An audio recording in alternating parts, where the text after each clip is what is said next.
ഇനി നമുക്ക് എറണാകുളം ജില്ലയിലേക്ക് ഒന്ന് പോവാം. എറണാകുളത്ത് മഴയ്ക്ക് നേരിയ ശമനം ഉണ്ടായിട്ടുണ്ട്. ജില്ലയുടെ കിഴക്കൻ മേഖലകളിലാണ് മഴ ശക്തമായിക്കൊണ്ടിരിക്കുന്നത്.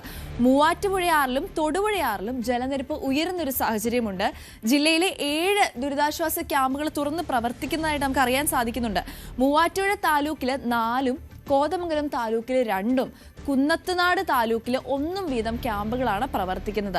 34 കുടുംബങ്ങളിലായിട്ട് 102 ആളുകളെയാണ് ക്യാമ്പുകളിൽ മാറ്റിപ്പാർപ്പിച്ചിരിക്കുന്നത്. എറണാകുളത്തു നിന്നുള്ള വിശദാംശങ്ങളുമായി നമ്മളോടൊപ്പം ചേരുന്നത് ഡാനി പോളാണ്. ഡാനി, എറണാകുളം ജില്ലയിൽ മഴയ്ക്ക് ശമനമുണ്ടെന്ന് നമ്മൾ അറിഞ്ഞു. പക്ഷേ ക്യാമ്പുകൾ തുറന്ന് പ്രവർത്തിക്കുന്നു. 34 കുടുംബങ്ങളിൽ നിന്ന് 100-ൽ കൂടുതൽ ആളുകളെ മാറ്റിപ്പാർപ്പിക്കേണ്ട സാഹചര്യവും ഉണ്ടായിട്ടുണ്ട്. ഇപ്പോൾ എന്താണ് എറണാകുളത്തെ സ്ഥിതിഗതികൾ?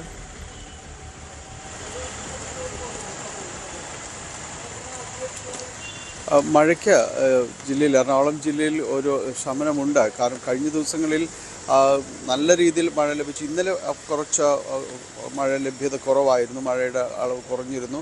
പക്ഷേ രാത്രിയോടുകൂടി പൂർവാധികം ശക്തിയായിട്ട്, പകൽ കുറച്ച് ആശ്വാസമുണ്ടായിരുന്നതിനേക്കാളും പൂർവാധികം ശക്തിയായിട്ട് മഴ തിരിച്ചെത്തുന്നു. പിന്നീട് മുന്നറിയിപ്പ് നിലകളിലെല്ലാം തന്നെ മാറ്റമുണ്ടാകുന്നു. അതിശക്തമായ മഴയ്ക്ക് സാഹചര്യമുണ്ടെന്ന അറിയിപ്പ് വരുന്നു. ഇതേ തുടർന്ന് ഇന്ന് വിദ്യാഭ്യാസ സ്ഥാപനങ്ങൾക്ക്, പ്രൊഫഷണൽ കോളേജ് ഉൾപ്പെടെയുള്ള ഈ സ്ഥാപനങ്ങൾക്കെല്ലാം തന്നെ അവധി നൽകുകയും ചെയ്തിട്ടുണ്ട്.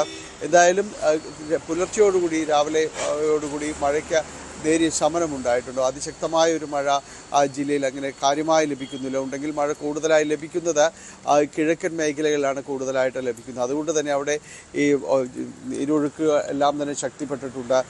മൂവാറ്റുപുഴയാർ, തൊടുപുഴയാർ ഇവിടങ്ങളിലെല്ലാം തന്നെ ജലനിരപ്പ് അപകട നിലയേക്കാൾ മുകളിലേക്ക് എത്തിയിട്ടുണ്ട്. അതുകൊണ്ട് ഇതിൻ്റെ തീരത്തുള്ളവർക്ക് മുന്നറിയിപ്പ് നിർദ്ദേശങ്ങളടക്കം നൽകിയിട്ടുണ്ട്.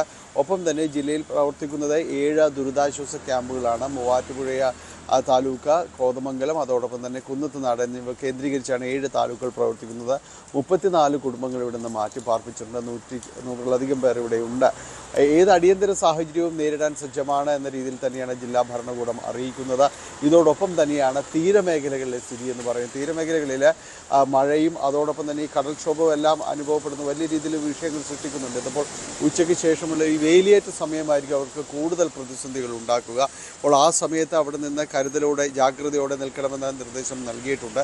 ഏതെങ്കിലും സാഹചര്യത്തിൽ അവിടെ നിന്ന് ആളുകളെ മാറ്റിപ്പാർപ്പിക്കേണ്ടതായി വന്നാൽ അടുത്ത സ്ഥലങ്ങളെല്ലാം തന്നെ താലൂക്ക് ഓഫീസർമാർ അത് കണ്ടെത്തുകയും അവരെ അറിയിക്കുകയും ചെയ്തിട്ടുണ്ട്. അങ്ങനെ എവിടെയും ദുരിതാശ്വാസ ക്യാമ്പുകൾ തുറക്കേണ്ട ഒരു ഘട്ടത്തിലേക്ക് വന്നാൽ അതിന് സജ്ജമാണെന്ന് ജില്ലാ ഭരണകൂടം അടക്കം വ്യക്തമാക്കുകയും ചെയ്തിട്ടുണ്ട്. ജില്ലയിലെ ഈ പെരിയാറിലേക്കുള്ള നീരൊഴുക്ക്, ഇത് കിഴക്കൻ മേഖലകളിൽ മഴ പെയ്ത്ത് കൂടുമ്പോൾ സ്വാഭാവികമായും അത് വന്നെത്തുക പെരിയാറും അതിൻ്റെ കൈവഴികളിലേക്കും എല്ലാമാണ്. കഴിഞ്ഞ ദിവസങ്ങളിൽ ആലുവ പുഴയുടെ പരിസരവും പെരിയാറിൻ്റെ പരിസരവും എല്ലാം നമ്മൾ കണ്ടതാണ്. പക്ഷേ ആ ഒരു ആശങ്കപ്പെടുത്തുന്ന സാഹചര്യത്തിൽ കുറേയെല്ലാം തന്നെ കാര്യങ്ങൾ മാറിയിട്ടുണ്ട്. അത്ര കണ്ട് ഭീതിപ്പെടുത്തുന്ന ഒരു സാഹചര്യത്തിലേക്ക് ജില്ല ഇതുവരെ മാറിയിട്ടില്ല. ജലനിരപ്പ് പെരിയാറിൻ്റെ എല്ലാം തന്നെ അപകട നിലയേക്കാൾ വളരെ താഴെയാണ് നിലവിലുള്ള ഒരു റിപ്പോർട്ട് പ്രകാരം വരുന്നത്. ഒപ്പം നഗരത്തിലേക്ക് വരികയാണെങ്കിൽ നഗരത്തിൽ അങ്ങനെ ആശങ്കപ്പെടുത്തുന്ന സ്ഥിതി നിലവിലില്ല. ഇത്രയും മഴപ്പെത്തുണ്ടായിട്ടും ഒരിടത്തും വെള്ളം കയറുന്ന അല്ലെങ്കിൽ റോഡിൽ ഗതാഗതം മുടങ്ങുന്ന ആ സ്ഥിതിയൊന്നും ഉണ്ടായിട്ടില്ല. സാധാരണ ഒറ്റ മഴയിൽ KSRTC ബസ് സ്റ്റാൻഡ് പരിസരം എല്ലാം തന്നെ വെള്ളക്കെട്ടിന് പിടിയിലാവേണ്ടതാണ്. ആ സാഹചര്യത്തിലേക്കൊന്നും വന്നിട്ടില്ല. എന്തായാലും മഴയുടെ സാഹചര്യങ്ങൾ ജില്ലയിലുണ്ട്. കനത്ത മഴയില്ല. പുലർച്ചെയായപ്പോൾ ആ മഴയ്ക്ക് ഒരു താൽക്കാലികമായ ശമനം എന്ന രീതിയിലേക്കെല്ലാം തന്നെ കാര്യങ്ങൾ മാറിയിട്ടുണ്ട്. ശരി, എറണാകുളം ജില്ലയിൽ നിന്നും ഡാനാണ് നമ്മളോടൊപ്പം ചേർന്നത്. കൂടുതൽ വാർത്തകൾക്ക് News 18 Keralam YouTube channel subscribe ചെയ്യുക.